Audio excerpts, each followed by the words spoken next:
Hello guys, আমরা আজকে কম্পিউটারের মধ্যে মাইক্রোসফট ওয়ার্ডে বাংলা খাতার পেজ বানানো শিখব। তো প্রথমে আমি রিফ্রেশ মেরে নিই, তারপরে চলে যাই মাইক্রোসফট ওয়ার্ডে। মাইক্রোসফট ওয়ার্ডে ওখানে পেজ লেআউটে চলে যাব। তারপর চলে যাব মার্জিনস নামক অপশানে। ওখানে নিচে চলে যাব কাস্টম মার্জিনসে। ওখানে সবকটা অপশানে 0 করে দেব, যেমন লেফট আছে, বটম আছে, স্টাইল আছে, সবকটাকে আমরা 0 করে দেব। 0 করে নিই।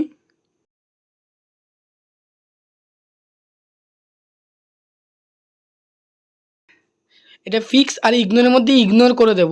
তারপরে চলে যাব ইনসার্টে, টেবিল, পরপর টেবিলগুলো চুজ করে নেব এবং একটা নতুন অপশান চলে আসবে লেআউট।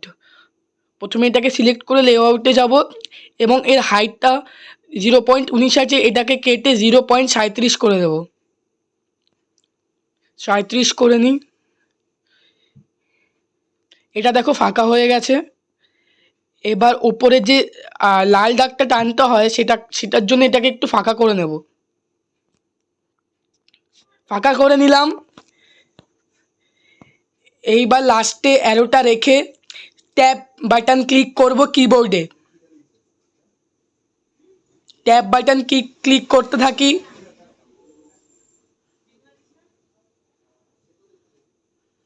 ট্যাব বাটন ক্লিক করতে থাকি যতক্ষণ না লাস্ট পর্যন্ত আমাদের ধারণা আসে,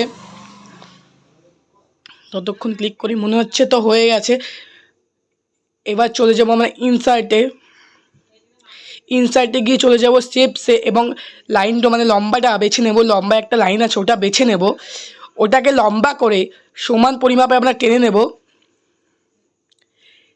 টেনে নিচ্ছি। আমরা কিন্তু আদৌ জানি না ঠিক হয়েছে নাকি, আমরা পরে ওটাকে ঠিক করে নিতে পারবো। অর্থাৎ মানে যে লাইনগুলোর টেবিল, ওটা ঠিক হয়েছে নাকি লাস্ট পর্যন্ত। দেখছি বেশি ফাঁকা আছে, আরেকটা টেবিল বানাতে হবে। সেই জন্য এটাকে ভুল হয়েছে, তাই কন্ট্রোল Z চিপে মুছে নেব। তারপর আবার লাস্টে আসব, এসে ট্যাব দুটো বাটন ক্লিক করব এবং লাইনটাকে আরও লম্বা করে দেব লাস্ট পর্যন্ত। এবার এটাকে কালার করার জন্য ইনসার্টে যাব, ফরম্যাটে যাব। নতুন দেখুন একটা অপশান এসছে, ফরম্যাটে যাব। ফরম্যাটে গিয়ে কালার আউটলাইন আছে, ওটাকে আমরা লাল রঙের করে দেব এবং এর ওয়েটটা একটু বাড়িয়ে দেব। কন্ট্রোল A ক্লিক করে এর মতো আরেকটা লাইন ড্র করব। তাহলে ড্র করে নিই। ড্র হয়ে গেছে। দেখছি বেশি যখন ফাঁকা আছে, তাহলে কিবোর্ডের অ্যারোগুলো বাটন আছে, 4টে বাটন, তার মধ্যে ডান দিকে যে বাটনটা আছে ওটাকে ক্লিক করে এটাকে কাছে এনে নেব। দেখছি ওপরে আরেকটু ফাঁকা আছে, তাই এটাকে দাগের সঙ্গে মিলিয়ে নিলাম। এইবার ওপরে আমরা একটা দাগ টানবো। দাগ টেনে নিই। দেখছি দাগটা বেশি ফাঁকা হচ্ছে, তাই কন্ট্রোল Z চিপে ভুলটা সংশোধন করে নিই এবং একটু নিচে থেকে এটাকে টেনে নিই।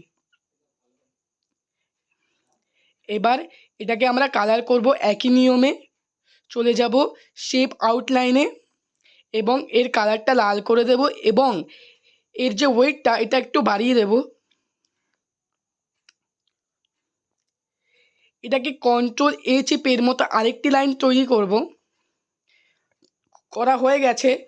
এটা বেশি ফাঁকা হয়ে গেছে বলে কিবোর্ডে যে 4টি কি আছে ও অ্যারো, সে নিচের কিটা চেপে এটাকে একসঙ্গে করে নেব। করে নিয়েছি। এইবার যে ডেট অ্যান্ড পেজেনও লেখা থাকে তার জন্য চলে যাব আমরা ইনসার্টে। যাওয়ার পরে শেপসে আপনারা যে কোনো ফাঁকা স্থানের একটি ছবি ড্র করে নিন। আমি তো আয়তক্ষেত্র নিয়েছি। তার মধ্যে লেখার জন্য সেখানে রাইট ক্লিক করব। প্রথমে এটাকে কালার করে নিই একই নিয়মে এবং এর ওয়েটটা একটু বাড়িয়ে দিই এবং এর ভেতরে লেখার জন্য রাইট ক্লিক করে অ্যাড টেক্সট বলে অপশানে ক্লিক করব এবং লিখে দেব ডেট DATE এবং এটাকে ডট ডট ডট ডট দিতে থাকবো এবং তার নিচে লিখব PG9 অর্থাৎ পেজ 9, তার জন্য এন্টার দিয়ে নিচে চলে যাব এবং 9 লিখে ডট ডট ডট ডট দিতে থাকবো। এই লেখাটিকেও লাল করার জন্য আমরা Ctrl+A ক্লিক করব এবং চলে যাব হোম ট্যাবে। হোম ট্যাবে গিয়ে একটি এর নিচে লাইন ড্র করা আছে যে লাল রঙের, ওটাতে ক্লিক করবেন এবং তার মধ্যে একটা লাল রঙের কালার আছে, ওটাকে বেছে নেবেন। তো আমাদের বাংলা খাতার পেজ তৈরি হয়ে গেছে। আপনাদের যদি ভালো লাগে সাবস্ক্রাইব, লাইক অ্যান্ড শেয়ার করে দেবেন।